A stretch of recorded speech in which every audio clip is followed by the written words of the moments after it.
नमस्कार दोस्तों, मैं ध्रुव कुमार निर्माण आईएएस में आपका स्वागत है। आज हम लोग चर्चा करेंगे भारतीय अंतरिक्ष कार्यक्रम के जनक महान वैज्ञानिक विक्रम साराभाई के बारे में।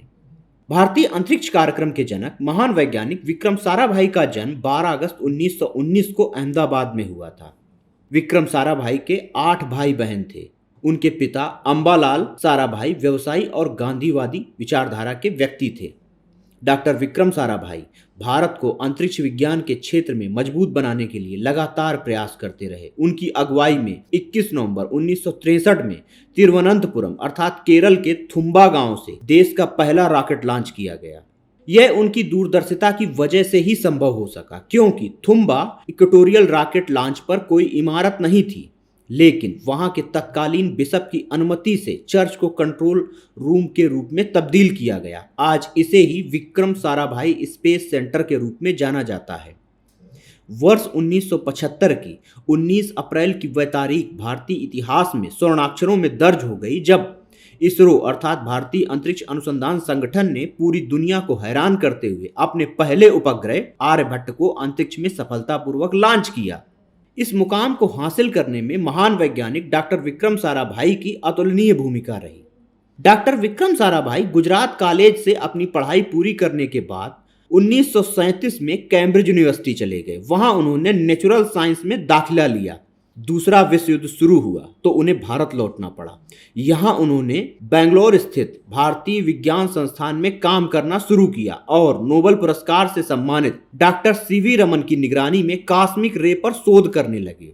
अहमदाबाद के शाही बाग में विक्रम साराभाई का एक छोटा सा बंगला था। इसके एक कमरे में उन्होंने फिजिकल रिसर्च लेबोरेटरी का काम शुरू किया। साराभाई ने पीआरएल अर्थात फिजिकल रिसर्च लेबोरेटरी की शुरुआत 1947 में की और देश की आज़ादी के बाद उन्होंने इसे नई ऊंचाई देने के लिए कड़ी मेहनत की। 1952 में उनके गुरु सीवी रमन ने पीआरएल कैंपस की नींव डाली।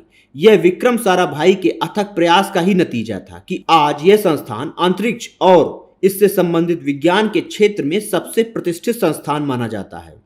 डॉक्टर विक्रम साराभाई ने सिर्फ 28 साल की उम्र में सरकार के सामने एक स्पेस एजेंसी स्थापित करने की वकालत शुरू कर दी। इसी दौरान रूस ने स्पुतनिक को सफलतापूर्वक लॉन्च किया और इसके बाद उन्होंने भारत सरकार को आश्वस्त किया कि भारत जैसा विकासशील देश भी चंद्रमा पर जा सकता है। इस तरह 1959 में इसरो की स्थापना हुई और इसे लेकर उन्होंने कहा था कि कुछ लोग विकासशील देशों की स्पेस एक्टिविटी को लेकर सवाल खड़े करते हैं, लेकिन हम अपने उद्देश्यों को लेकर स्पष्ट हैं। हमारी चंद्रमा या ग्रहों की खोज या मानव युक्त अंतरिक्ष उड़ान में विकसित देशों की प्रतिस्पर्धा करने की चाह नहीं है, लेकिन हमारा मानना है कि देश की समस्याओं को उन्नत तकनीक के जरिए हल करने में किसी से पीछे भी हमें नहीं रहना चाहिए। देश के पहले रॉकेट को लॉन्च करने वालों में एपीजे अब्दुल कलाम भी युवा वैज्ञानिक के रूप में शामिल थे। डॉक्टर विक्रम साराभाई ने उन्हें निखारने में महत्वपूर्ण भूमिका निभाई। 1966 में एक विमान दुर्घटना में डॉक्टर होमी जहांगीर भाभा की मौत के बाद विक्रम साराभाई को परमाणु ऊर्जा आयोग का अध्यक्ष चुना गया। इसके बाद उन्होंने अमेरिकी अंतरिक्ष एजेंसी नासा से सैटेलाइट इंस्ट्रक्शनल टेलीविजन एक्सपेरिमेंट को लेकर संवाद शुरू किया।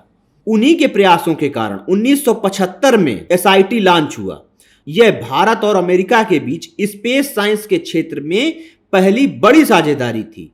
यह देश में शिक्षा को बढ़ावा देने के लिए तकनीक के इस्तेमाल का पहला प्रयास भी था। यह भारतीय टेलीविजन के इतिहास का सबसे निर्णायक मोड़ साबित हुआ। देश के सबसे प्रतिष्ठित वैज्ञानिक संगठनों को स्थापित करने के अलावा देश के सबसे सफल आईआईएम संस्थानों की शुमार में शामिल भारतीय प्रबंधन संस्थान अहमदाबाद को भी शुरू करने में उनका महत्वपूर्ण योगदान रहा। देश के प्रति उनके योगदान और समर्पण के लिए उन्हें 1962 में शांति स्वरूप भटनागर पुरस्कार, 1966 में पद्म भूषण और 1972 में मरणोपरांत पद्म विभूषण सम्मान प्रदान किया गया। इस टॉपिक में इतना ही। धन्यवाद।